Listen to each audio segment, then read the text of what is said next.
Iran में एक बाल की प्रतिमा को आग लगाते हुए दिखाया गया जब पूरी कौम ने अल्लाह को छोड़कर बाल को पुकारा।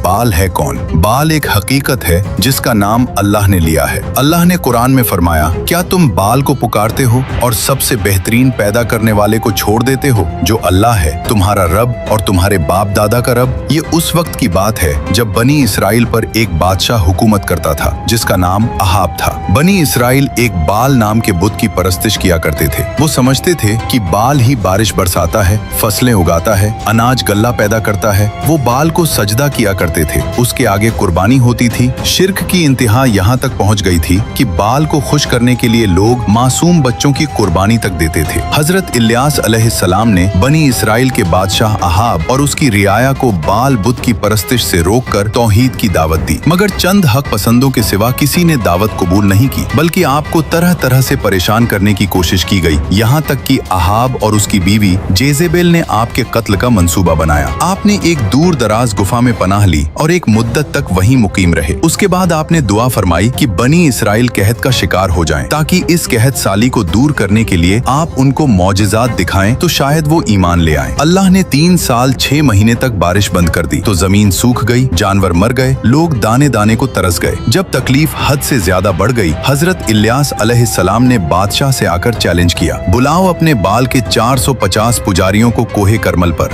तुम्हारे झूठे खुदा बाल के नाम पर कुर्बानी दो और मैं अपने अल्लाह के नाम पर कुर्बानी दूंगा। हाथ से आग नहीं लगाई जाएगी। जिसका खुदा आसमान से आग भेजेगा वही सच्चा खुदा होगा। सारे लोग इस पर राजी हो गए। सब कोहे करमल पर जमा हो गए। एक तरफ हजरत इलियास अलैहिस्सलाम और दूसरी तरफ 450 बाल के पुजारी। 2 बैल लाए गए। पहले पुजारियों की बारी आई। उन्होंने एक बैल को काटा, उसके टुकड़े किए और लकड़ियों पर रखा। सुबह से दोपहर तक वो नाचते रहे, चिल्लाते रहे, ए बाल जवाब दे, जवाब दे। कुछ नहीं हुआ। सूरज तपता रहा, गोश्त सड़ने लगा। फिर वो अपने जिस्म को छुरियों से काटने लगे, खून बहने लगा, लेकिन आसमान से एक चिंगारी भी नहीं आई। बाल पूरी तरह से मुर्दा था। हजरत इलियास अलैहिस्सलाम की बारी आई। आपने ऐसा किया जो नामुमकिन था। 12 पत्थरों को जोड़कर एक कुर्बानगाह बनाई। कुर्बानगाह के चारों तरफ खंदक खोदी, लकड़ियां जमाई, बैल को ज़िबह किया और लकड़ियों पर रखा। फिर 12 बर्तन पानी, लकड़ियों और गोश्त पर ऐसे डलवाए कि सब गीला हो गया, यहाँ तक कि खंदक पानी से भर गई। फिर वो अकेले खड़े हुए और अल्लाह से दुआ की और उसी वक्त आसमान से आग आई। उसने सिर्फ गोश्त नहीं जलाया बल्कि सब कुछ जला के राख कर दिया। इस मौजिज़े को देखकर बहुत लोग सजदे में गिर गए। उसके बाद हजरत इलियास अलैहिस्सलाम ने अल्लाह से दुआ की। थोड़ी ही देर में काले बादल छा गए और जोरदार बारिश हुई। हमारे ऐसे अजीम उश्शान रब की कुदरत को देखकर अभी तक आपने कमेंट और शेयर भी नहीं किया।